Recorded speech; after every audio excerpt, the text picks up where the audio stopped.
Boleh.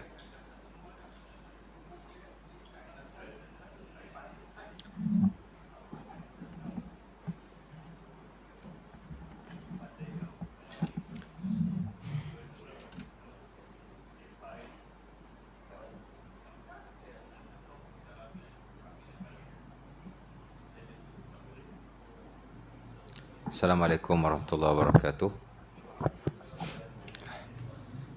Alhamdulillah. Innal hamdalillah nahmaduhu wa nasta'inuhu wa nastaghfiruh. Na'udzu billahi min syururi anfusina min sayyiati a'malina. May yahdihillahu fala mudilla lahu wa may yudlil fala hadiyalah. Asyhadu an la ilaha illallah wahdahu la syarika lahu wa asyhadu anna Muhammadan abduhu wa rasuluh. Allahumma salli ala Muhammad sayyidil mursalin wa ala alihi wa sahbihi ajma'in, amma ba'd. Syukur kepada Allah SWT kerana pada kali ini kita dapat jumpa sekali lagi untuk kita sambung kuliah kita yang telah kita tinggalkan.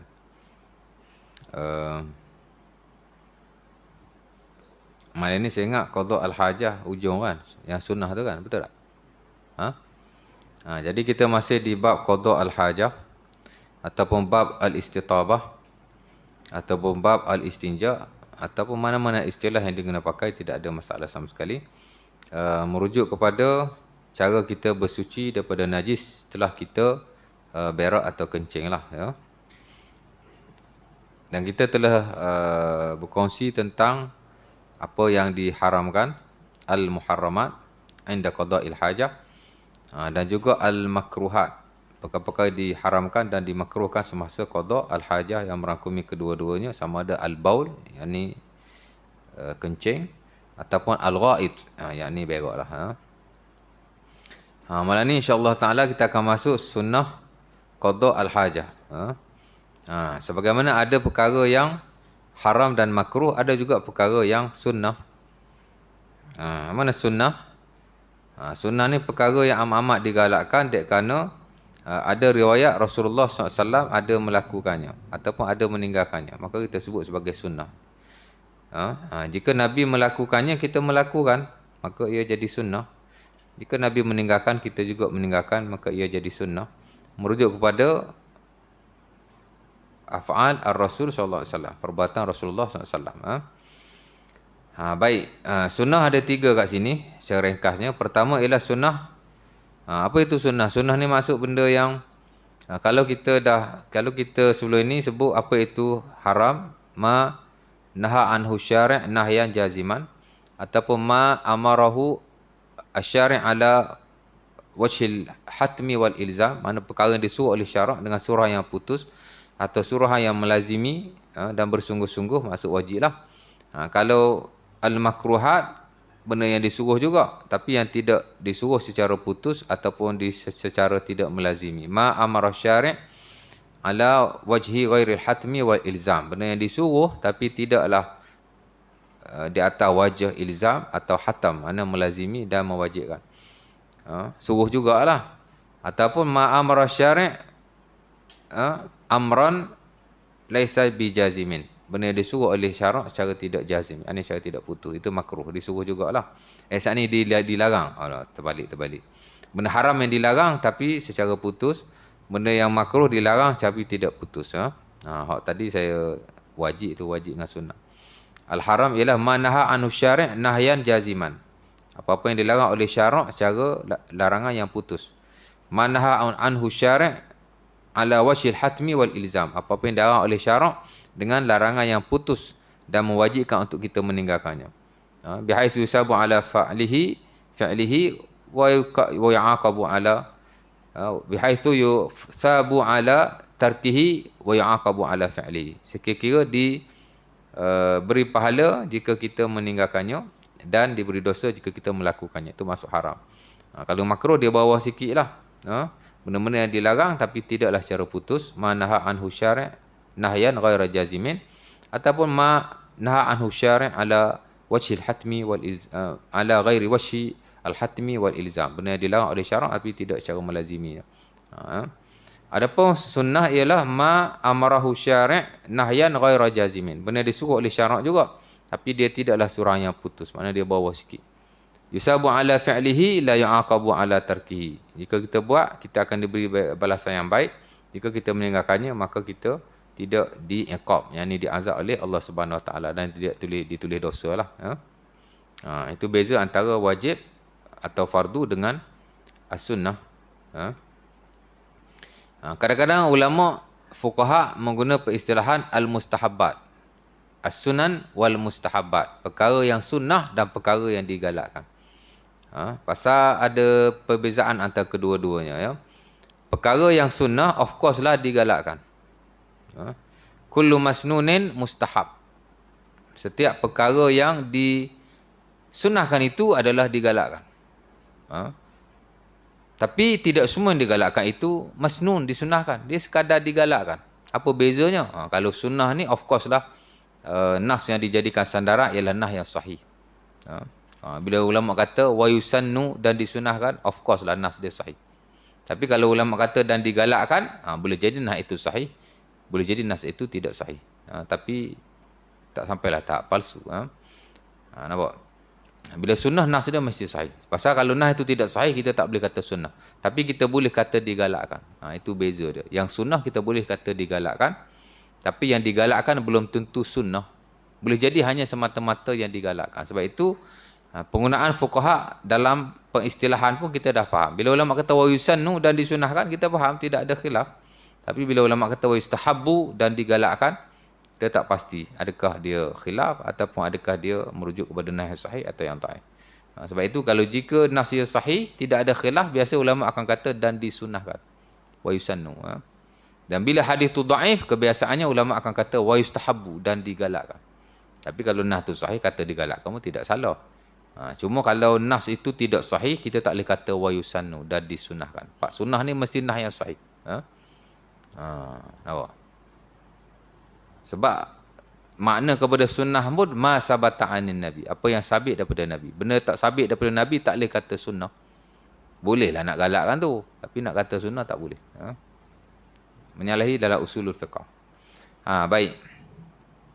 Pertama, sunat masuk dengan kaki kanan. Ni tuan-tuan dah tahu dan tuan-tuan pun tidak mengamalkan. Salah tu, typing error tu. Dan disunahkan masuk dengan kaki kiri. Salah kan? Ke betul? Kata Imam An-Nawawi rahimahullah ta'ala dalam syarah Sahih Muslim, wa qa'idatu syar'il mustamirrah al-bada'a bil yamin fi kulli ma huwa min babit takrim wat tazayyun. Wa ma kana bi diddiha ustuhibba fihi at-tayassur. Imam Nawawi kata telah menjadi kaedah syarak yang berterusan. Mana amat-amat diketahui dan diguna pakai dalam mana-mana buku hukum. Fi hadis dan seumpamanya. Bahawasanya dalam hal ehwal yang melibatkan perkara-perkara yang mulia dan perhiasan, yang ini perkara-perkara yang baik, amat digalakkan kita menggunakan yang kanan. Seboleh mungkin lah. Adapun perkara yang bertentangan dengan hal itu, digalakkan kita untuk melakukan, memulakannya dengan tangan kiri. Dengan anggota yang kiri lah. Kalau tangan, tangan lah. Kalau kaki kiri, kiri lah. Ya. Pasal apa? Pasal Nabi SAW suka menganang-anangkan. Kerana Nabi yu'jibuhu tayammun fi kulli syai'. Fi tana'ulihi wa turujjulihi wa tarajjulihi wa tuhurihi wa fi sya'nihi kulli. Dan Sahih Muslim kata Aisyah, Nabi suka menganang-anangkan. Dalam tana'ulihi, bila dia pakai kasutnya. Na'al tu makna sandal, kasut. Kan? Capal boleh juga. Pasal capal tu na'lun Nabi. Capal Nabi kan orang panggil na'al. Betul tak? Kita panggil capal. Capal tu bahasa Melayu lah kot. Ya ke bahasa Melayu? Tapi bahasa Arab, na'lun Nabi. Kasut Nabi. Pasal Nabi pakai kasut. Kan? Tapi bukan Nabi seorang pakai kasut. Orang lain pun pakai kasut juga.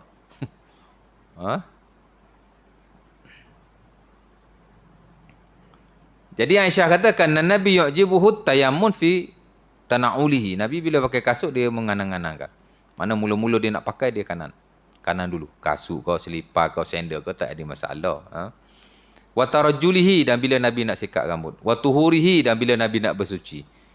Ada kecil baik, ada besar baik. Wa fi sya'nihi kulli, dan juga dalam hal ehwal urusan baginda seluruhnya. Jadi hal yang seumpama itu kena kanan lah. Dan dalam hadis yang lain umpama dalam Sunan Abi Dawud, daripada Aisyah, daripada Sunan Ibnu Majah, daripada Ummu Salamah, hatta daripada Ibnu Umar dan ramai lagi yang menunjukkan bahawa kana Nabi kana yamin Ummu Salamah katalah hadis Ibnu Majah, salah satu lafaznya kana yaminu Rasulillah li ta'amihi wa syarabihi wa tuhurihi. Adalah tangan kanan Rasulullah untuk makannya, minumnya dan juga bersucinya. Wa kana shimaluhu lima siwa dzalik wa ma kana min azah. Adapun yang kiri untuk selain daripada itu dan hal-hal yang bersabit dengan azah, yakni najis, berak, kencing dan seumpamanya.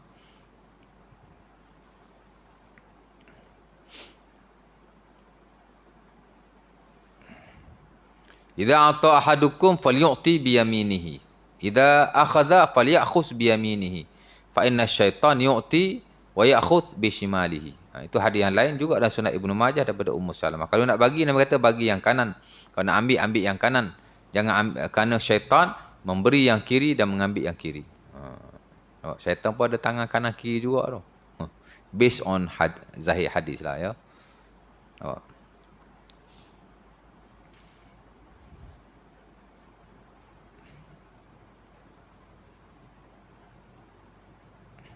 Boleh. Jadi amat-amat digalakkan kita menganang-anangkan. Dalam hal yang baik. Kalau hal yang tak baik tu, yang melibatkan azar, najis atau seumpamanya. Of course lah nak masuk tandas, tandas tu azar. Azar ni benda yang tak baik lah, najis. Maka masuk kaki kiri. Bila keluar, lawan dia kaki kanan. Tapi nak masuk rumah kaki kanan, keluar rumah kaki kiri. Kaki kanan dulu, baru kaki kiri. Bukan masuk kaki kanan saja. Masuk rumah, masuk kaki kanan je kan. Kaki kiri tak boleh masuk. Masuk mendahului dengan kaki yang kanan. Bila kita keluar, mendahului dengan kaki yang kiri. Dan macam itulah ada hak ewa yang lain. Sunat kaki keluar kaki kiri dahulu. Samalah dalam konteks yang sama, hadis yang sama dan penghuraian ulama yang sama. Mana kanan kiri base kepada benda tu macam mana. Kalau benda yang baik, kita memulakan dengan yang kanan. Bila yang tidak baik, kita memulakan yang kiri. Macam tu ya. Dan bila kita dah mulakan yang kanan, after that kita mula yang kiri. Kita dah masuk masjid kaki kanan, kita nak keluar, kita keluarlah kaki kiri. Dan ia ada perkara yang amat-amat digalakkan. Ia sunnah Nabi tapi tidak wajib sama sekali. Tak adalah kata kita masuk tangan kaki kiri dulu berdosa. Kan? Melainkan dalam setengah-setengah keadaan yang sudah dinaskan secara spesifik, seumpama beristinja dengan tangan kiri yang saya telah sebut. Adalah haram dalam setengah-setengah keadaan, makruh dalam setengah keadaan yang lain. Kalau kita mubasyaratun najasah, basuh najis dengan air, basuh berak dengan air, of course lah tangan kiri, menggunakan tangan kiri, kerana menggunakan tangan kanan adalah haram di sisi majoriti dan diijmakkan sebagai haram lah. Sebagai ulama kata ijma' haram. Tapi kalau kita guna batu atau seumpamanya, menggunakan tangan kiri hanya makruh sahaja kerana kita tidak mubasyaratun najasah. Kita tidak menyentuh najis. Tapi kalau sentuh najis, tangan kiri haram lah di sisi majoriti ataupun dikatakan ijma' oleh Syekh Abu Malik. Baik. Kemudian sunat baca doa ketika masuk dan keluar. Bila nak masuk, baca doa. Apa doa? Ada beberapa versi doa lah. Yang paling sahih dan masyhur ialah apa yang diriwayatkan dalam Sunan At-Tirmizi daripada Anas bin Malik. Kana Nabi idza dakhala al-khala' qala Allahumma inni a'udzubika minal khubsi wal khaba'is. Kata Anas, bila Nabi nak masuk al-khala', tandas, nak qada hajat, Nabi akan membaca Allahumma inni a'udzubika minal khubsi wal khaba'is. Ya Allah, aku berlindung dengan al-khubsi wal khaba'is. Al-khubsi syaitan jantan, jamak kepada khabis. Khubsun, mati kambar. Al-ba' sakinah. Al-khubsi, yakni jamak kepada khabis. Syaitan-syaitan jantan. Wal khaba'is, jamak kepada khabisah. Jamak ni plural lah ya. Mufrad, singular. Kalau jamak tu plural. Mufrad ni mana seorang. Singular. Kalau banyak ni kita panggil jamak dalam bahasa Arab. Bahasa Inggeris kita panggil plural kan. Aku berlindung daripada syaitan jantan, syaitan-syaitan jantan dan syaitan-syaitan betina. Al-khubsi wal khaba'is. Dan boleh juga dibaca dengan dhammah al-khubusi. Boleh juga. Merujuk kepada al-khubsi jamak khabis, al-khubusi merujuk kepada asy-syara'ir, benda-benda yang tidak baik. Nanti huraikan oleh Al-Imam Al-Khattabi dalam Ma'alimus Sunan, boleh dibaca dengan dua wajah. Al-khubsi dengan mematikan, merujuk kepada syaitan-syaitan betina, zukur asyayatin, boleh juga al-khubusi, hidupkan ba tu dengan dhammah, dengan bagi hadapan, yang memberi erti asyarair. Jamak kepada syarirah, asyarair, perkara-perkara keji. Jadi boleh kita baca dengan sedemikian. Baik. Keluar pun sama. Baca sebelum masuk lah, bukan ketika dah masuk. Kan? Pasal ada riwayat yang lain, kana Nabi idza arada an yadkhul, umpama dalam Al-Adabul Mufrad daripada Anas bin Malik, Nabi bila nak masuk. Dan tak silap saya dalam Sahih Bukhari pun ada riwayat idza arada an yadkhul, bila Nabi nak masuk. Dan kalau tak ada riwayat itu sekalipun, dah dipahami daripada zahirnya bukan dah masuk, yang ni before masuk. Pasal ada juga ayat Quran atau hadis bila Allah Taala sebut dah buat, sebenarnya akan buat. Jelas kan, macam kita buat wuduk lah. Surah Al-Ma'idah ayat 6, Allah Taala kata ya ayyuhallazina amanu. Macam mana ayat tu? Saya wuduk macam mana je? Ya ayyuhallazina amanu idza qumtum ilas shalah faghsilu wujuhakum wa aydiyakum ilal marafiq wamsahu bi ru'usikum wa arjulakum ilal ka'bain. Wahai orang-orang yang beriman, bila telah kamu berdiri untuk solat, idza qumtum ilas shalah, bila dah berdiri untuk solat, maka ambillah wuduk, basuh muka, basuh tangan ke siku, basuh kepala, basuh kaki. Kalau ikut zahirnya, bila dah berdiri untuk solat, mana dah nak angkat takbir dah tu. Bukan begitu. Mana bila kamu nak solat. Samalah juga dalam konteks hadis berkenaan. Kadang-kadang penggunaan fi'il madhi, past tense, dia merujuk benda yang akan berlaku. Tidak semestinya benda yang telah berlaku.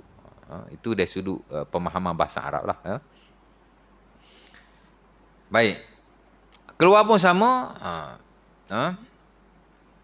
Tadi doa. Dan digalakkan juga kita baca bismillah. Bismillah.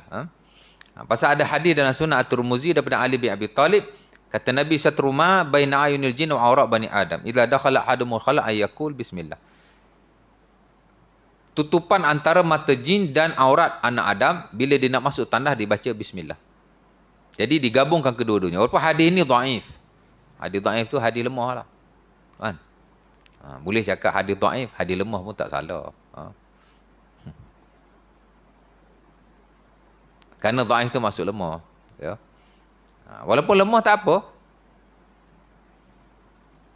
Boleh digunakan, digabungkan kedua-duanya. Baca bismillah dulu. Kemudian baru baca Allahumma inni a'udzubika minal khubsi wal khaba'is. Kalau tak nak kata Allahumma pun boleh. Allahumma inni a'udzubika ataupun a'udzubika. Bismillah a'udzubika minal khubsi wal khaba'is. Boleh belaka. Kerana ada riwayat yang pelbagai. Baca kedua-duanya. Bismillah dulu. Tapi jangan baca Bismillahirrahmanirrahim pula. Li'adamil munasabah. Pertama, kerana tidak diriwayatkan sedemikian.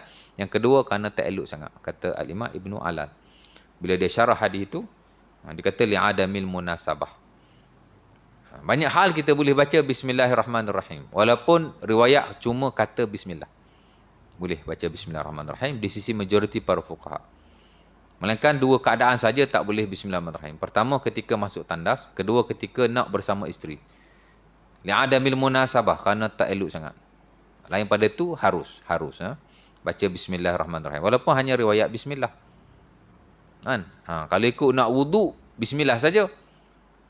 La wuduk liman lam yuzkir ismallahu alaihi. Hadis Abi Dawud daripada Abi Hurairah. Dia kata tidak ada wuduk melainkan jika dibaca Bismillah padanya. Majoriti fuqaha kata boleh sempurnakan Bismillahirrahmanirrahim. Li'adamil man'i, kerana tidak ada masalah. Bismillah dan Bismillahirrahmanirrahim, satu perkara yang sama saja. Semua dia tidak diriwayatkan sedemikian. Walaupun adalah lagi khilaf dalam hal itu, tapi secara pukul rata harus di sisi majoriti para fuqaha. Hatta yang standard dalam mazhab Syafi'i, membaca secara al-akmal, yakni full text, tidak salah sama sekali. Melainkan dua keadaan. Ketika nak masuk tanda, jangan baca Bismillahirrahmanirrahim. Ketika nak berjimak pun jangan baca Bismillahirrahmanirrahim. Bismillah saja. Li'adamil munasabah. Tapi ada khilaf lagi lah sikit sebanyak. Tapi saya sebut secara am saja ya. Keluar Aisyah kata, kana Nabi idza kharaja minal khala qala ghufrana. Hadis Abi Dawud, Aisyah kata Nabi bila nak keluar daripada khala, daripada tanda atau qada hajat, Nabi akan kata ghufrana. Dan hadis yang lain daripada Anas bin Malik dalam Sunan At-Tirmizi, tapi dia dhaif. Nabi baca Alhamdulillahilladzi adhhaba 'anil adza wa 'afani. Itu dhaif. Sama juga hadis yang diriwayatkan oleh Ibnu Majah daripada Abi Hurairah. Alhamdulillahilladzi abqa fiyya quwwatah wa adhhaba 'anni adzah. Juga dhaif. Dan mungkin ada lagi riwayat-riwayat yang lain. Walau bagaimanapun boleh kita baca mana-mana doa, mana-mana zikir, tapi sebaik-baiknya baca dulu ghufranak kerana kesahihan hadisnya. Tapi saya dapati di tandah-tandah jarang ditampal ghufranak. Banyak ditampal Allahumma inni alhamdulillahillazi adhhaba 'anil adza wa 'afani. Ghufranak dia tak tampal. Betul tak? Itu beza orang yang ada ilmu dengan orang yang tak ada ilmu. Tapi kalau baca waktu saja pun tidak salah. Cuma sebaik-baiknya baca ghufranak, after that baru kita baca doa-doa yang lain. Kalau ada 5 doa after keluar tandah, nak baca semua pun tak ada halangan sebenarnya. Tapi dahulukan yang sahih. Baca dulu hak disahihkan oleh ulama-ulama hadis. Kemudian bacalah yang lain. Tapi satu doa sudah memadai. Kerana kita bukan nak berdoa. Kita bukan nak berzikir. Kita nak keluar tandas. Betul tak? Samalah hal-hal yang lain. Sebab itu zikir-zikir yang melibatkan hak ehwal keperluan kita, dia tidak panjang. Doa nak masuk masjid, nak keluar masjid, masuk tandas, keluar tandas, apa semua. Mana ada zikir yang panjang. Dia pendek. Pasal kita bukan nak zikir. Kita nak buat benda tu. Dia hanya mukaddimah kepada satu urusan ataupun penutupan kepada satu urusan. That's it. Jadi amat-amat bersesuaian, praktikal dan mudah untuk kita amalkan. Kalau nak masuk tandas baca zikir panjang lebar, tu bukan zikir masuk tandas, tu zikir lain tu. Kan? Mesti pendek-pendek. Hak panjang ni kalau melibatkan munajat. Tengok Nabi SAW bila berzikir di tengah malam, panjang. Betul tak? Yang kita belajar masa Qiyamul Lail. Zikir yang diriwayatkan oleh Ibnu Abbas dalam Sahih Muslim. Allahumma anta qayyimus samawati wal ard, anta nurus samawati wal ard, walakal hamdu, bla bla bla sampai habis. Panjanglah dia munajat. Kalau dalam perkara-perkara yang melibatkan harian kita, biasanya itu simple zikir. Kalau panjang tu kita tambah sendiri. Nak bagi panjang, pendek sangat, panjang, tambah sikit kot. Kan? Hatta kalau kita dapati wirid selepas sembahyang pun pendek. Tu tampal tu panjang ke pendek tu? Pendek je. Kan? Actually I can finish that zikir within 2 or 3 minutes. Sebenarnya. Tu kadang-kadang kita sembahyang berjemaah di masjid surau di mana-mana. Kita dah habis dah zikir, dia duduk la ilaha illallah lagi. Tak habis-habis lagi. Meleret aja kan. Yalah, zikir ni bagus, tapi yang asasnya simple, tapi duduk meleret, tak siap-siap lagi. Normally orang duduk baca la ilaha illallah 10 kali after maghrib ataupun after subuh, kita dah habis dah semua. Kalau tak baca 10 kali pun, dia baru nak baca ayat kursi, kita dah habis semua. Kita dah boleh bangun sembahyang, sunat dah pun. Normally within 2 or 3 minutes, we can finish the zikir after solat. Tak ada lah sampai 10 minit, 15 minit. Dan memang ada sudut praktikal sembahyang pun, kalau kita lihat sepatutnya zikir lebih pendek daripada sembahyang. Ni jadi zikir lebih panjang daripada sembahyang pula. Tak kena lah, tapi tidak salah, kita tak kata salah. Cuma practicality dari sudut apa yang diriwayatkan itu berbeza sama sekali. Tu tak masuk belagu lagi tu. Pada belagu setengah jam pun tak cukup-cukup lagi. Kan?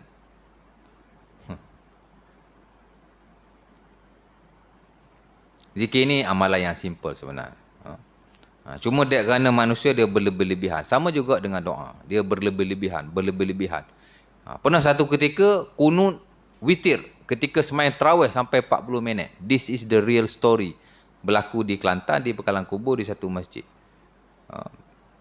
Ialah malam 27 dah khatam Quran. Bila witir tu ada kunut kan? Dia balon dengan kunut khatam Quran sekali. Almost 40 minutes. Duk wirid. Duk kunut. Ni kisah benar. Saya ada di tempat itu. Kunut apa sampai 40 minit. Kalau sembahyang tarawih tarawih lama lagi lah 20 rakaat. Awak.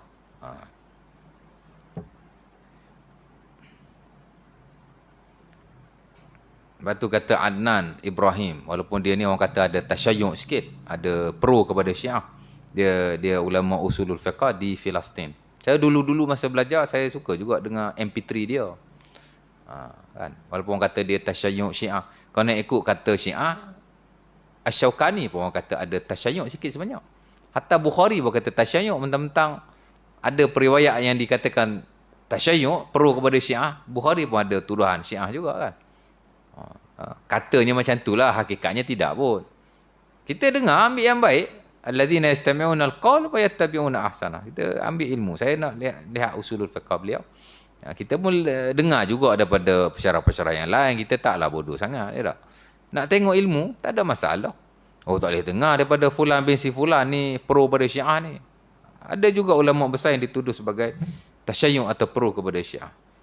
Tapi tuduhan hanya tuduhan semata-mata. Dan kalau benar sekalipun, kita tidaklah ambil point hak dia Syiah tu. Kita tak ingat yang tu pun. Kita nak benda yang ilmu lain yang diajar oleh beliau. Ada juga poin-poin dia yang bernas. Kan? Kita tak terima seseorang itu secara mutlak 100%. Dan kita pun tak tolak seorang itu secara mutlak 100%. Orang ke, buku ke, mazhab ke, siapa saja, kita tak ada terima 100%, tak tolak 100%. Di samping kalau ada tuduhan-tuduhan lain kepada beliau. Macam buku-buku yang kita kata tak bagus lah. Ada sebahagiannya, ada poin-poin yang bernas. Kan? Dalam Ihya Ulumuddin umpamanya, walaupun buku itu syarat dengan hadis-hadis yang dhaif, hatta ada yang palsu, ada maklumat-maklumat yang dianggap menyalahi syarak dan seumpamanya di sisi sebagian ulama, hatta kalau kita lihat ulama-ulama besar pun banyak memfatwakan buku itu tak bagus. Dan ini disebut dalam fatwa Qatah bahkan. Dan Al-Qardawi pun tulis Al-Imam Al-Ghazali bainan naqidihi wa madihi. Dia karang buku Al-Imam Al-Ghazali antara orang yang memujinya dan orang yang mengecamnya. Dia sebut kelebihan beliau dan kekurangan beliau. Kan? Jadi buku tu dari satu sudut ada problem lah. Tapi dari satu sudut yang lain, dia ada poin-poin yang bernah juga. Kan? Ada banyak juga poin dia yang bernah, yang saya sering ketengahkan lah. Kan? Kata anak Ibrahim, dia kata, macam mana kata tu? Al-jahilu jahilun wa in hafizul Quran salasi najuz'an. Dia kata orang yang hafal Quran, orang yang jahil, dia tetap jahil. Walaupun dia hafal 30 juzuk Al-Quran. Jadi nak cerita hafal Quran ni, dia ingat the whole verses of Quran, 30 juzuk, khatam. Tapi kalau dia tak belajar hukum ahkam syarak, dia pun jahil juga. Dia sekadar hafal je lah. Kan? Sebab tu bila mari kepada praktikal, jadi merepek sikit lah. Tidak tahu. Jadi tak semestinya kita tahu ayat Quran. Ayat tu, kita tahu belaka, tak semestinya. Sekadar hafal teks je pun. Kan? Jauh sekali kalau setakat nak nombor ayat. Oh, ayat sekian, nombor sekian. Ayat sekian, nombor sekian. Bolehlah baca terjemahan. Tapi kita nak go further, dia kena belajar secara mendalam. Baru kita tahu. Kita ada ilmu. Tak semestinya kita tahu ayat Quran, kita tahu belaka. Tak semestinya. Jadi kata beliau, kalau hafal jahil, tetap jahil. Walaupun dia hafal Quran 30 juzuk. Samalah lah konteks tadi pun. Dia hafal Quran, bagus dah tu. Itu perkara yang bagus. Tapi mari pada praktikal sembahyang, kalau kunut sampai 30-40 minit, tu merepek lah. Siapa orang awam. Sampai dah lengah. Dan ramai yang mufarakah. Tak apa tuan. Baik, kembali pada yang tadi. Jadi baca doa masuk, baca doa keluar. Before kita masuk dan after kita keluar. Baca doa before kita masuk, baca doa after kita baca doa masuk before kita masuk, baca doa keluar after kita keluar. Kalau tandas tu besar, tandas di hotel, tandas di pasar raya, kita baca masa nak masuk tempat kecil tu. Pasal yang luas tu dia bukan tandas. Itu hanya tambahan kepada tandas saja. Sinki, tempat basuh tangan dan seumpamanya. Di mana tempat-tempat itu bukanlah tandas pada hakikatnya. Dan dia pun aman daripada najis. Yang betul-betul tandas ialah tempat kita qada hajat yang mana tidak aman daripada najis. Yang disebut sebagai al-khala, yang disebut sebagai tempat-tempat orang kata buang najis. Itu yang dianggap. Sebab itu kalau kita ada bilik mandi, depan tempat kita mandi, belakang ada makuk tandas. Tandas yang sebenar ialah di tempat kita berak tu. Jadi tempat kita mandi itu, kita nak mandi, nak baca bismillah, nak ambil wudu, nak baca doa dan seumpamanya, tidak makruh sama sekali. Kerana apa? Kerana tandah ni, letih lah kalau luah macam ni, ujung tu tandah, ada luah ni tak boleh buat apa. Tidak sama sekali. Dinding tu tak jadi masalah sangat. As long as dia bukan tempat kita qada hajat di situ dan aman daripada najis, maka dia bukan dianggap sebagai tandah sama sekali. Nampak? Saya dah terangkan dulu. Contoh kalau tandah tu besar, dia ada kompartmen-kompartmen. Kompartmen tu tandah. Hak luar-luar singki apa gitu gini ni, itu tidak tandas dan tidak makruh untuk kita membaca apa-apa zikir di situ. Nampak? Waktu ustaz nak masuk tandas, dia tulis depan tu, Allahumma inni a'udzubika min khubuthi. Dia tulis tanpa kat situ, biarlah. Kan? Yang betul-betul disuruh untuk kita berlindung daripada syaitan ialah di tempat kita qada hajat. Jadi bila nak masuk tempat kecil itu, baca di situ. Ataupun bila kita masuk, kita dah baca di pintu yang besar itu, saya kira sudah memadai dan kita tak perlu baca lagi bila kita nak masuk ke bilik yang kecil. Tapi kalau di pintu besar tu kita tak baca, kita boleh baca di pintu yang kecil. Itu poin dia. Ya? Nampak? Sebab saya ada juga dengar ceramah lah. Dia kata bila bilik mandi sekali dengan tempat qada hajat. Jadi bila mandi tak boleh bismillah di situ. Bila qada hajat, bila wuduk tak boleh bismillah di situ. Saya kira tidak tepat lah. Kerana tandah ialah tempat kita qada hajat. Jika dia luas, yang luas itu tidak dikira. Apatah lagi jika ada kompartmen-kompartmen tertentu, di luar hanya ada singki saja. Kan? Dan ini disebut oleh Syekh Saleh Al-Munajjid dalam fatwa beliau tentang qada al-hajah. Kerana dunia dia berkembang. Kalau dulu mungkin hanya tandah tempat qada hajat saja, tapi hari ni macam-macam kan. Ada tempat qada hajat atau ada singki, ada macam-macam, ada tempat mandi dan seumpamanya. Baik. Sama lagi, bab qada al-hajah boleh beristinja dengan batu atau apa saja yang boleh menghilangkan najis. Ini sebut boleh kita beristinja dengan apa saja, ya. Tak semestinya air, tak semestinya batu lah. Walaupun yang diriwayatkan daripada Nabi SAW hanya al-ma' wal ahjar, air dan batu saja. Sebab itu yang standard dalam mazhab Az-Zahiri, aliran yang dipelopor oleh Al-Imam Dawud Az-Zahiri, yang dipanjangkan dan dimasyhurkan oleh Al-Imam Ibn Hazm Al-Andalusi, dia tak terima istinja selain daripada batu dan air saja. Pasal itu dia tidak menggunakan qiyas. Ya. Sebab itu dia sebut sebagai mazhab Az-Zahiri. Dia tak guna qiyas. Langsung. Dia hanya bergantung kepada teks. Dan kita kira dalam fiqh ni tuan-tuan, sebab itu dia jadi mazhab yang tidak masyhur lah sebenarnya di peringkat bawahan. Walaupun dari sudut akademik, dari sudut perbandingan, dia satu mazhab yang bagus. Especially bila kita merujuk kepada hadis-hadis Nabi SAW dan asal para sahabat. Dia seorang yang alim dari sudut itu. Tapi dia kerana dia menolak qiyas. Dan yang hak ehwal bersabit dengan keakalan. Sedangkan fiqh ni tuan-tuan, dia tidak hanya boleh bergantung kepada nas. Kalau tidak, al-hakamu syar'iyah tata'attal. Hukum hakam syarak akan jadi mandul. Akan terhenti. Nampak? Pasal banyak perkara kita guna qiyas. Especially benda yang tidak melibatkan ibadat secara spesifik.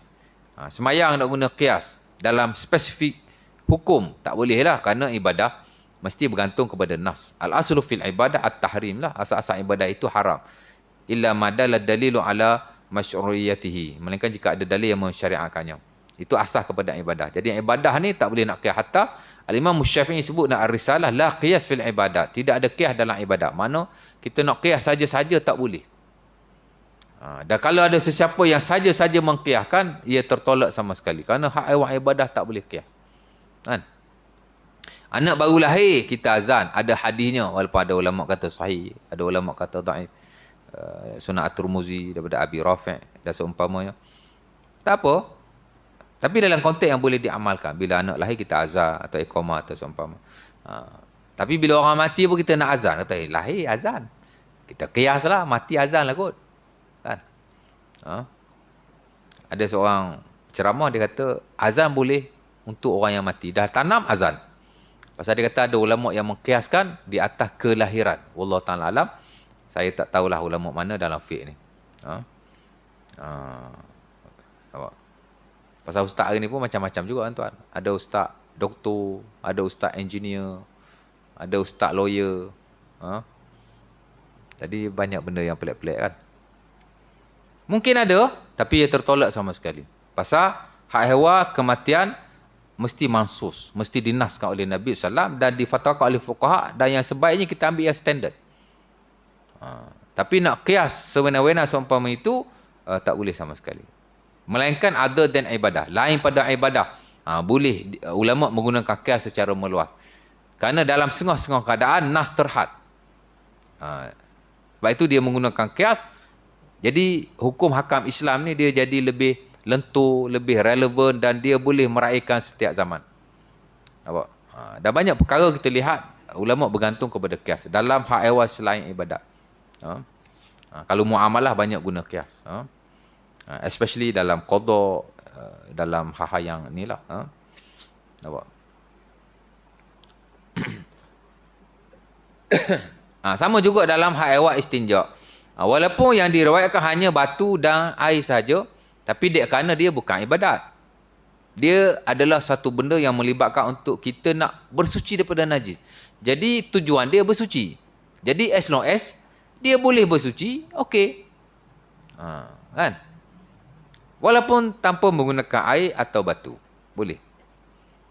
Boleh jadi kertas, tapi jangan kertas ada tulisan ilmu pula, tak boleh lah.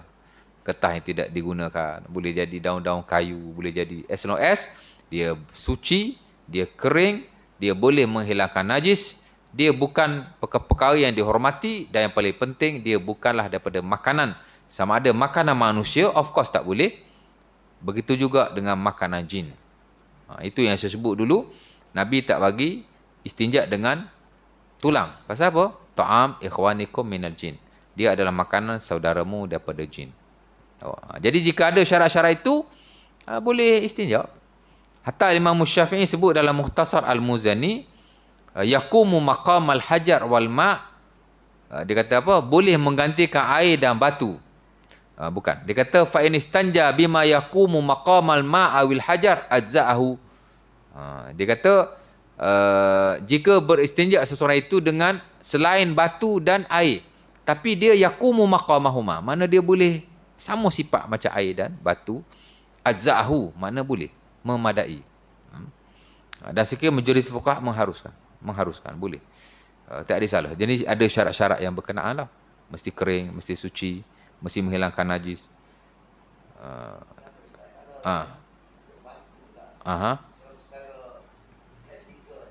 Ya. Betul. Pasal apa boleh selain air dan batu? Pertama kerana yang kita nak ialah menyucikan. Sebenarnya ada hadis Nabi tapi dia tidak sahih lah. Antaranya dalam Sunan Ad-Darqutni daripada Anas bin Malik, Nabi kata idza dhahaba ahadukum ila al-ghaid falyastanji bil ahjar bi salasati ahjar au bil a'wad au bi salasah sayat min turab. Nabi kata bila seorang kamu qada hajat, istinjalah sama ada dengan batu, sama ada dengan dahan atau ranting kayu, atau sama ada dengan butir-butir pasir, kata Nabi SAW. Jadi hadis itu tidak sahih lah. Tapi boleh digunakan sementara ilah untuk nak menyucikan ni ialah membersihkan. Jadi as long as membersihkan maka boleh. Baik. Isu kalau kita istijmar. Istijmar ni mana istinja dengan selain air, yakni batu, kita panggil istijmar. Kalau istinja dengan air, kita panggil istinja. Kalau istinja dengan batu, kita panggil istijmar. Ataupun selain batu, kita sebut sebagai istijmar. Dan istijmar ni boleh lah. Cuma mungkin istijmar ni, mana istinja selain air ni, dia tidak betul-betul membersihkan seperti air. Sebab itu, fuqaha menggalakkan air. Tapi boleh kedua-duanya. Hatta lah mata Abi Syuja', mata masyhur mazhab Syafi'i, dia sebut. Dia kata, wal afdal ayastajmir bil ahjar summa yutbi'uha bil ma'. Wa yajuz an yaktasir ala salasati hajar awil ma' yunaqi bihinnal mahal. Fa idza arada al-iktisar ala ahadihima fal ma'u afdal. Sebut yang tu. Dia kata afdal kita istijmar dengan batu dulu, baru kita istinja dengan air. Dan boleh hanya salah satu daripada kedua-duanya. Sama ada 3 batu, sama ada dengan air. Asalkan membersihkan. Tapi kalau nak hanya salah satu daripadanya, maka air adalah lebih afdal. Kenapa? Kerana air dia lebih menyucikan berbanding yang lain. Of course air dia boleh menyucikan. Adapun selain daripada air, sebenarnya dia tidak benar-benar menyucikan. Masih ada asarun najasah. Kesan-kesan najis. Apa maksud kesan-kesan najis? Kalau tidak ada ain, sekurang-kurang bau dia mesti ada. Mesti ada. Kalau pergi cium kawasan tu lah. Tapi kita tak cium pun. Tapi nak cerita, masih ada asarun najasah. Mana kesan-kesan najis yang amat sedikit dan dia termasuk najis yang dimaafkan. Boleh. Di tempat keluar tu lah. Kalau lain pada tempat keluar tak boleh. Sebab itu syarat nak istinja dengan selain batu. Sebab tu syarat nak istinja selain air, dia mesti tak keluar jauh daripada tempat dia keluar. Kalau kita berok meleleh sampai ke peha, tak boleh istinja dengan batu, ambil batu bersihkan peha, tak boleh. Dia betul-betul makhraj al-baul awil ghaid. Betul-betul tempat dia keluar. Kalau dia keluar kawasan sekitarnya tu, kalau senapan kita dekat apa dia panggil tu? Topi dia tu. Kawasan tu boleh istinja dengan batu atau selainnya. Kalau tak guna air lah. Kalau dia keluar pergi sampai ke belakang-belakang ni, kena dengan air lah. Kena tahu juga. Air, of course lah tidak ada masalah. Kalau selain air, dia mesti kawasan tu saja yang disebut sebagai makhraj, tempat keluar. Lain pada tu dia mesti basuh dengan air. Jadi tempat keluar memang tak betul-betul bersih kalau guna batu. Kita berok kerah, boleh guna batu. Boleh guna kayu. Boleh guna apa saja selain air. Pasal dia kat situ je. Tapi kalau berok lembik, dia pergi jauh daripada tempat keluar tu, ceret-beret atau seumpamanya, kena dengan air lah. Dan kalau kita istinja selain batu yang kita sebut sebagai istijmar, memang dia tidak akan menyucikan 100%. Masih ada kesan-kesan najis. Tapi dia termasuk najis yang dimaafkan. Hatta ada sebahagian para sahabat Nabi, dia tak guna air sama sekali. Dia kata, la nahtaj ilal ma'. Tak perlu air. Pasal apa? Pasal selain air lebih memudahkan. Bagi mereka lah. Sa'ad bin Abi Waqqas, Huzaifah bin Al-Yaman. Dia tak suka air. Bahkan ada juga yang mengatakan mereka mengafdalkan selain air, yakni batu, kerana memudahkan. Tapi majoriti kata melihat kepada yang lebih mudah bagi kita. Kalau mudah air, air. Kalau mudah selain air, guna selain air. Tapi yang membersihkan air dan yang amat-amat digalakkan air lah, kerana dia lagipun kita kalau dah biasa air, memang kita tak suka. Beza dengan Nabi. Nabi ni air pun dia buat, selain air pun dia buat. Kerana dia ni contoh. Nak tunjuk pada kita yang mana harus bila kita nak bersuci daripada najis. Nampak? Kalau Nabi istinja dengan air saja, masalah kita. Maka mungkin tidak adalah rukhsah atau keharusan untuk kita beristinja selain dengan air. Letihlah macam tu. Tapi dia kerana Nabi ni nak bagi keluasan. Ada kala Nabi istinja dengan air, ada kala Nabi beristinja dengan selain air, yakni batu. Jadi kedua-dua boleh diguna pakai. Dan dengan sebab Nabi beristinja dengan batu, dalam banyak hadis, boleh juga dikiaskan di atas benda-benda yang lain. Kadang-kadang ada juga kita tak ada air tau. Tuan-tuan. Saya dulu pergi kursus motivasi di Kota Baru, di satu dewan. Kan? Nama dia Dewan Perniagaan Cina Melayu. Dewan Perniagaan Cina Kota Baru. Pernah masuk? Saya tak tahulah, ni saya masuk 25 years ago, tahun 96 saya masuk. Kursus satu hari kat situ. Masa kita muda-muda lagi lah, budak-budak kan. Sekarang pun muda lagi. Masuk-masuk tandas, air tak ada. Tapi ada tisu. Habis tu, nak buat macam mana? Guna tisu lah. Kita pun tak tahu, masuk-masuk dah Dewan Perniagaan Cina kan. Rupanya tak ada masa tu lah. Sekarang ni mungkin dah ada perbezaan lah. Wallah ta'ala alam. Tapi masa tu memang tak ada air. Masuk tandas nak berok, tak ada kepala sinki apa semua, tak ada. Kepala pipe tak ada. Yang ada tempat tisu. Jadi kita berok, kita lap pakai tisu, kita flush. Dan kita duduk di kursus tu sampai petang. Tak ada masalah. Itu termasuklah konteks istijmar. Mana istinja selain dengan air. Kan mudah tu. Betul tak? Nampak? Baik. Dan kita melihat kepada kesesuaian kita lah. Walaupun yang kata, afdal dah standard di sisi sebagai besar ulama termasuk yang muktamad dalam mazhab Syafi'i, afdal batu dulu baru air. Kita sekejap lagi bawa balik lah batu kat rumah. Nak masuk tanah bawa batu dulu.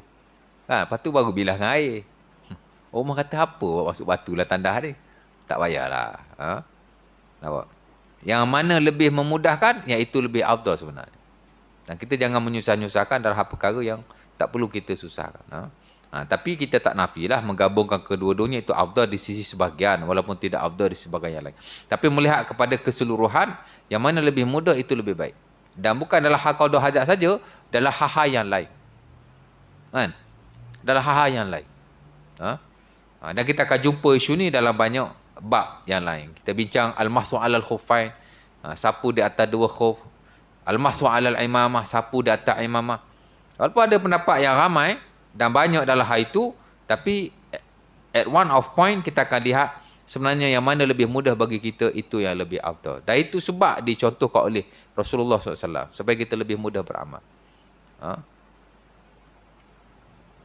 Baik. Isyarat tu.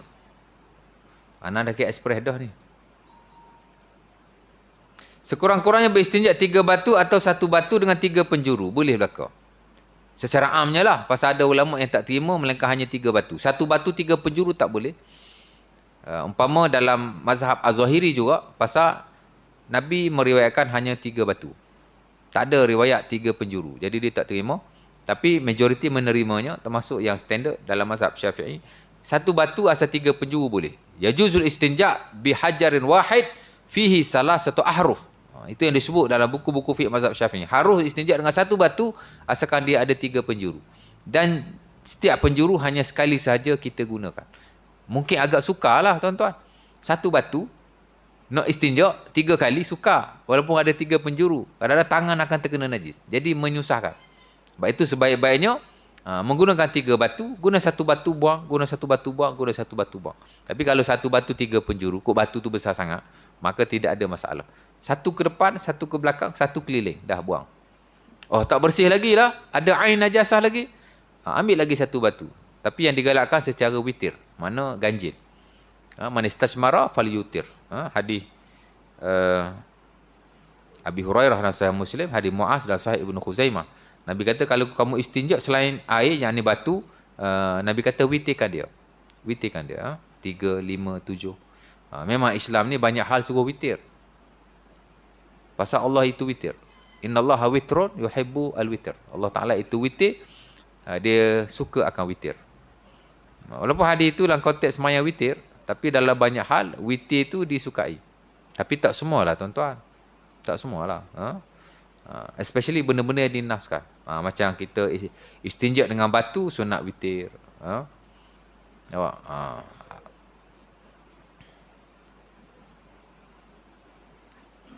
Zikir after semayang, sunat witir.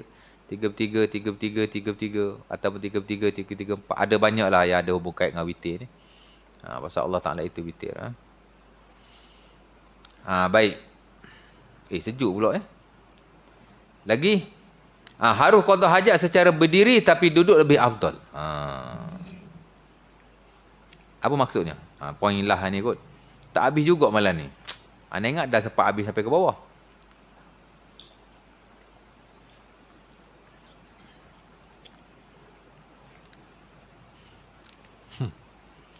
Harus qada hajat secara berdiri tetapi duduk lebih afdal. Apa maksudnya? Maksudnya ialah bila kita nak qada hajat, kencing baik, berak baik. Berak ni mungkin tak timbul isu sangat lah sebab tak ada orang berak cara berdiri. Kok ada saya pun tak tahu. Kalau ada pun budak-budak nakal tu kan ada lah. Tapi macam kita mungkin tidak ada. Kalau ada sekalipun kita duduk juga lah, tanda duduk juga tapi tak adalah berdiri.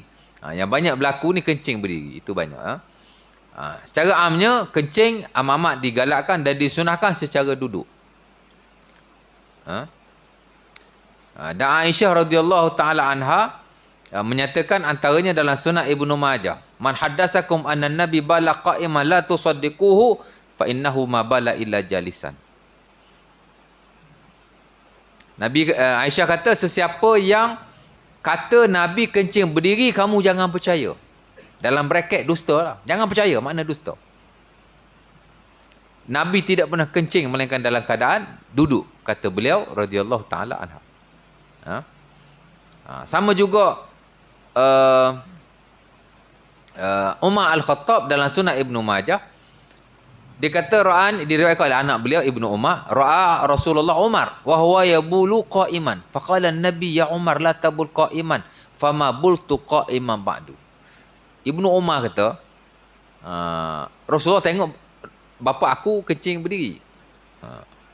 Dia pun tegur, wahai Umar, jangan kencing berdiri. Dan Umar kata selepas itu aku tidak kencing lagi berdiri. Dan mungkin ada lagi hadis yang lain yang menunjukkan bahawa kencing berdiri, kencing duduk tu amat-amat sunnah Nabi, adalah sunnah Nabi SAW, dan berdiri itu seakan-akan dilarang sama sekali. Nampak macam tu lah ya. Tapi kerana ada juga hadis Nabi kencing berdiri. Dan yang paling masyhur ialah hadis Huzaifah bin Al-Yaman dalam Sahih Muslim.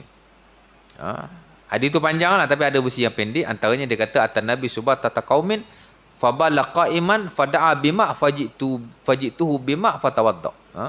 Huzaifah kata, Nabi mendatangi satu longgokan sampah, satu kaum, Nabi kencing berdiri di situ. Kemudian diminta aku air, aku bagi dia air, kemudian dia berwudu. Mana ada jugalah riwayat Nabi kencing berdiri. Sebab itu di sisi para ulama, sunnah berdiri, sunnah duduk, jika berdiri kerana keuzuran, maka dia tidak makruh sama sekali. Kita ada sakit lutut, kita tak boleh duduk lah. Atau bila duduk ni masalah kan, macam-macam penyakit kita ni, saya sendiri pun. Jadi kencing berdiri tu tidak ada masalah. Tak makruh lah. Tidaklah haram, tapi dia kalau kita buat dengan keuzuran, dia tidak makruh. Malah ada juga hadis yang meriwayatkan Nabi kencing berdiri kerana Nabi sakit lutut. Balan Nabi qa'iman li aillatin fi ma'badihi. Hadis Abi Hurairah dalam Sunan Al-Baihaqi, tak silap saya. Dia kata Nabi pernah kencing berdiri kerana Nabi sakit di lututnya. Jadi kalau kencing berdiri kerana keuzuran, walaupun hadis itu dhaif, tapi menghimpunkan keseluruhan nas yang ada, kencing berdiri tidak haram, makruh jika tanpa keuzuran dan jika dirutinkan. Adapun dengan keuzuran, maka tidak makruh sama sekali. Begitu juga kalau kita buat sekali-sekala, tak ada uzur pun, tapi sekali-sekala, as long as tidak dirutinkan, maka dia dimakruhkan oleh majoriti para fuqaha. Tapi kalau dirutinkan, asal kencing je berdiri, tak ada keuzuran pun, asal berdiri je kencing, ini makruh di sisi majoriti para ulama, walaupun sebahagian tetap tidak memakruhkan, mengatakan harus.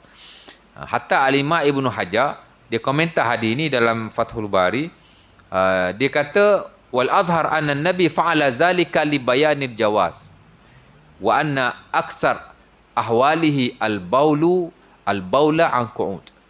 Dia kata Nabi majoriti kencing duduk. Itulah yang paling afdal, itulah sunnah Nabi. Tapi kencing berdiri katanya harus. Walaupun tidak ada keuzuran, walaupun dirutinkan dari sudut zahir teks dia. Kenapa? Kerana Nabi melakukannya walaupun sekali untuk nak membayangkan bahawa benda ini harus. Nampak? Jadi ada juga ulama kata kalau buat pun harus, tak ada keuzuran. Kerana Nabi buat walaupun sekali menunjukkan bahawa benda itu harus.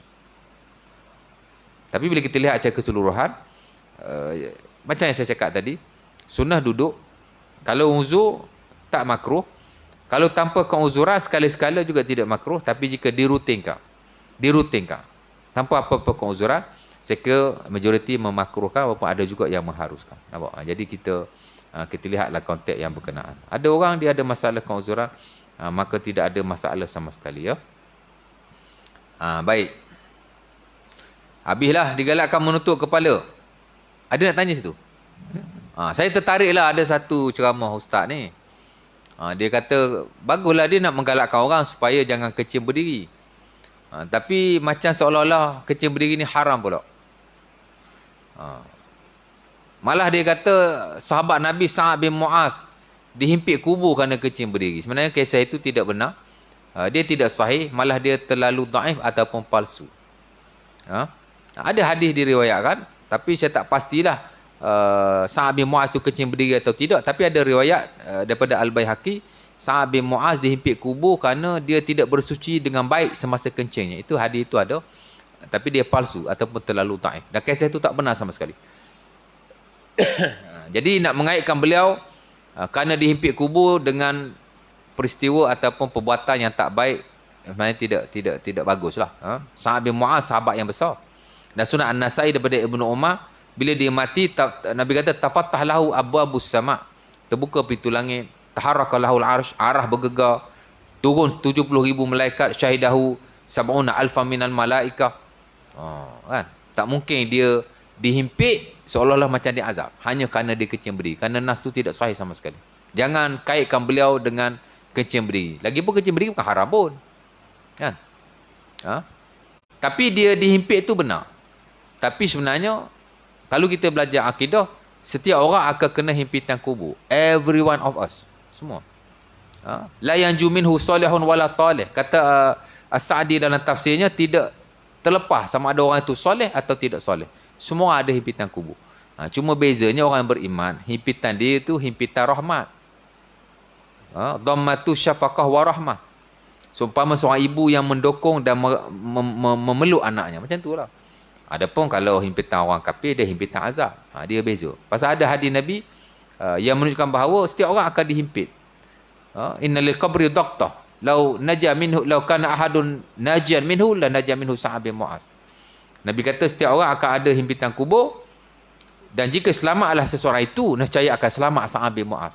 Tapi Nabi kata Sa'ad bin Mu'az pun tak selamat juga. Walaupun dia sahabat yang soleh, tak selamat juga. Tapi bukan kerana azab, tapi kerana satu himpitan yang semua orang akan kena.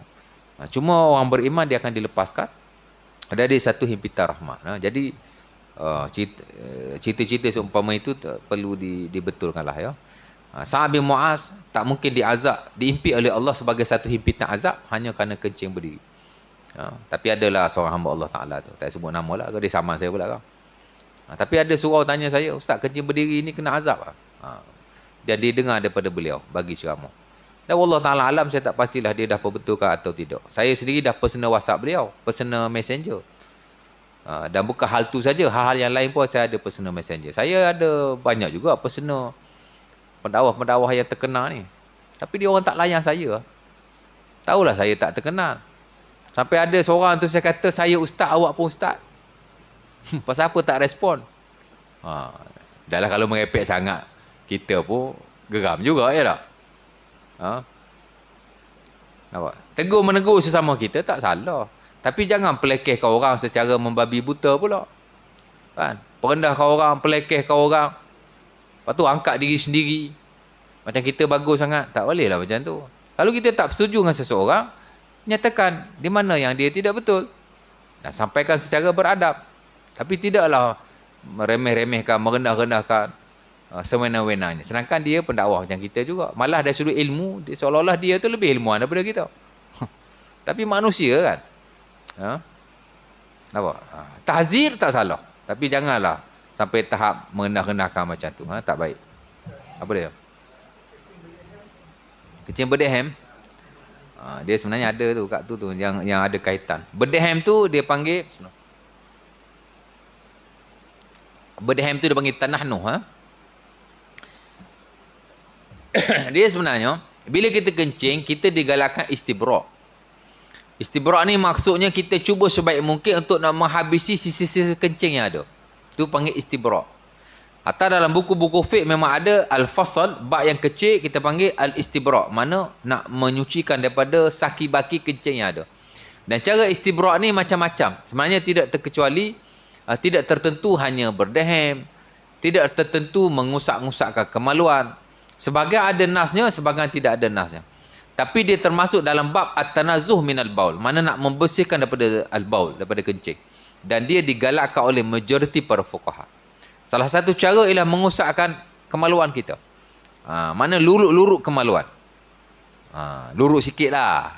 Jangan lebih-lebih pula. Luruk sikit. Kan?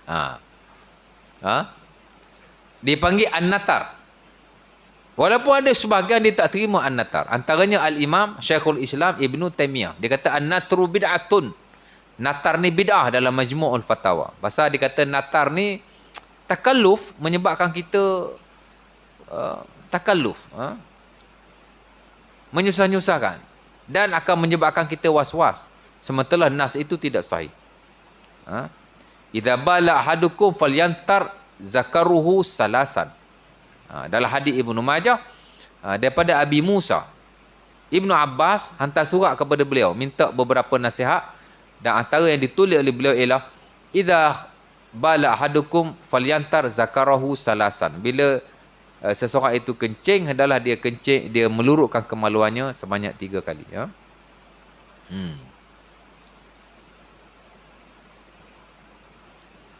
Tapi hadis itu tidak sahih. Dia dhaif. Nampak? Walau bagaimanapun, digalakkan oleh para fuqaha, walaupun dia tidak sahih, tidak ada masalah, kerana kita nak betul-betul bersih. Jadi boleh melurukkan di atas hadis itu walaupun dia tidak sahih. Boleh jugalah kita berdehem atau seumpamanya. Ada ulama menggalakkan juga, ya. Tapi janganlah asal kencing dia berdehem, asal kencing dia berdehem, asal berdehem dia kencing. Asal masuk tandas berdehem tu orang Islam lah tu. Tak bagus juga, kan? Luruk sikit-sikit dah lah. Tapi saya tak nafi al-istibra' digalakkan oleh majoriti para fuqaha. Boleh lurukkan, nak berdehem pun tak salah sebenarnya. Ada ulama yang saya rasa, saya melalui pembacaan saya, diharuskan, as long as kita tidak berlebih-lebihan. Kita tidak anggaplah itu satu sunnah Nabi menusi hadis yang sahih, kerana setahu saya tidak ada hadis salah itu. As long as kita membersihkan, nampak? Jadi dia tidak ada masalah. Dan bagi saya, impersonal tak perlu berdehem pun. Tak payah berdehem lah, luruk je cukup.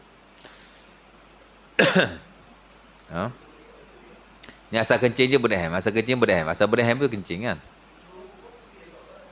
Itu tak apa, dia kata Az-Zuhaili dalam Al-Mu'tamad fi Fiqh Syafi'i, the standard of mazhab Syafi'i, rasyashul baul minan najasat al-ma'fu anhu.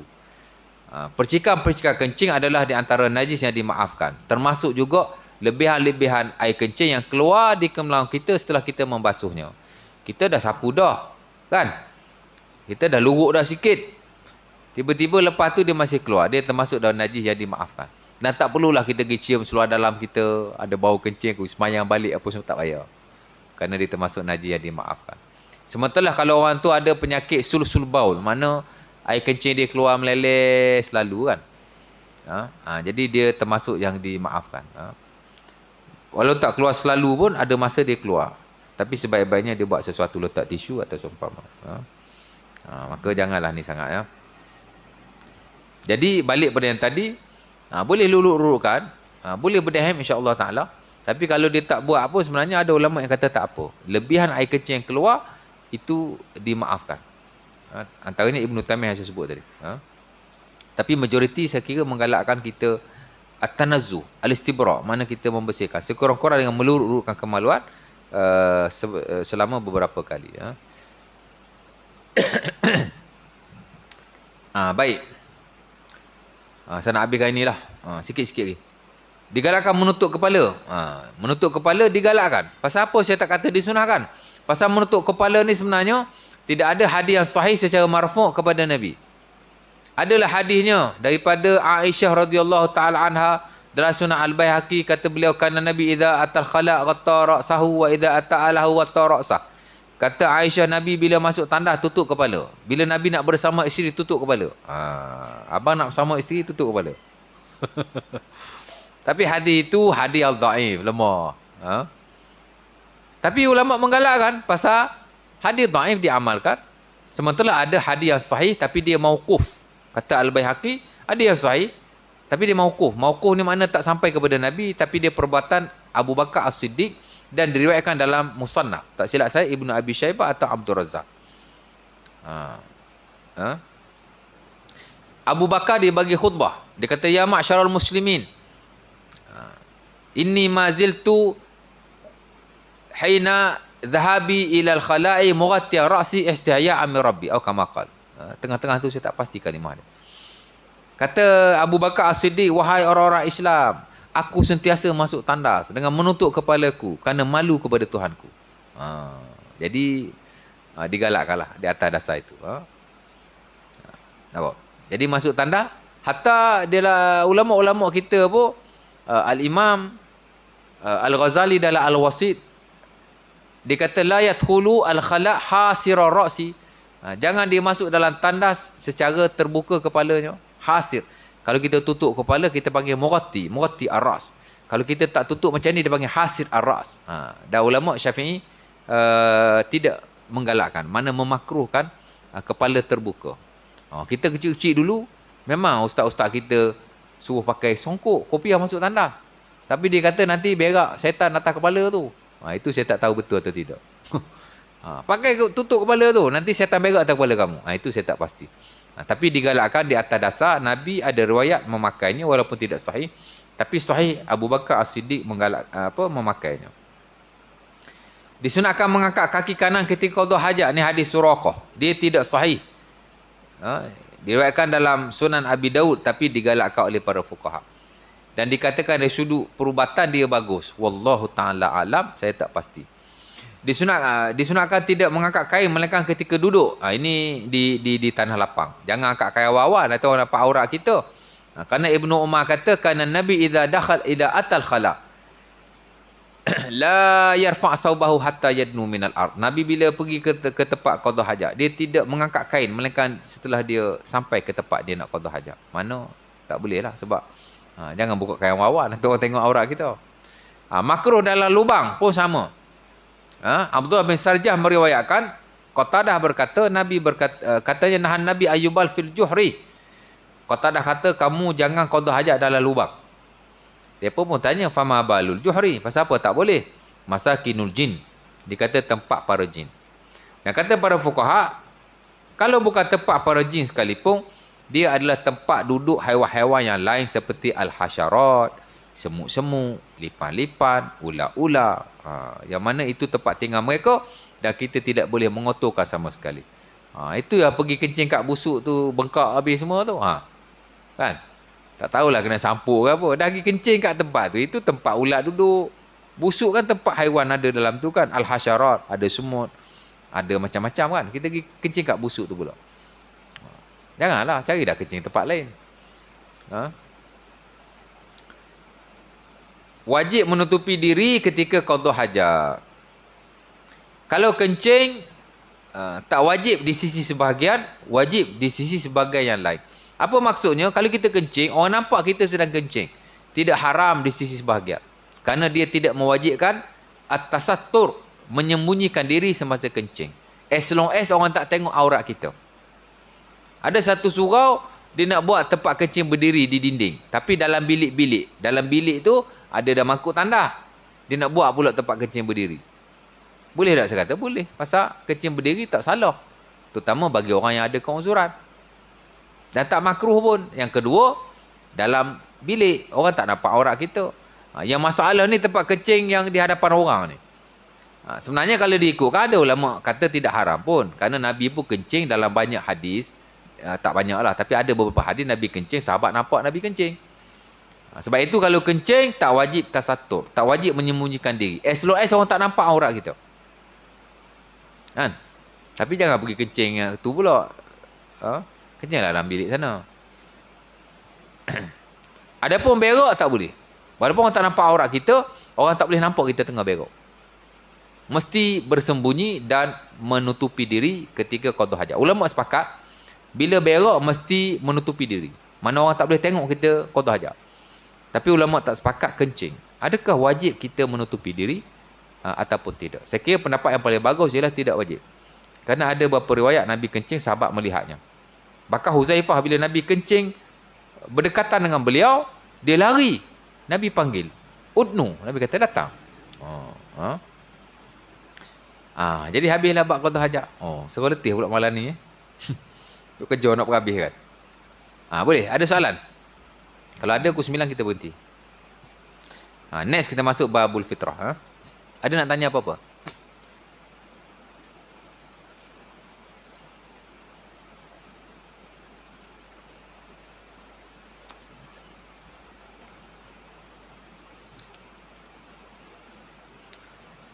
Ada soalan? Tak ada?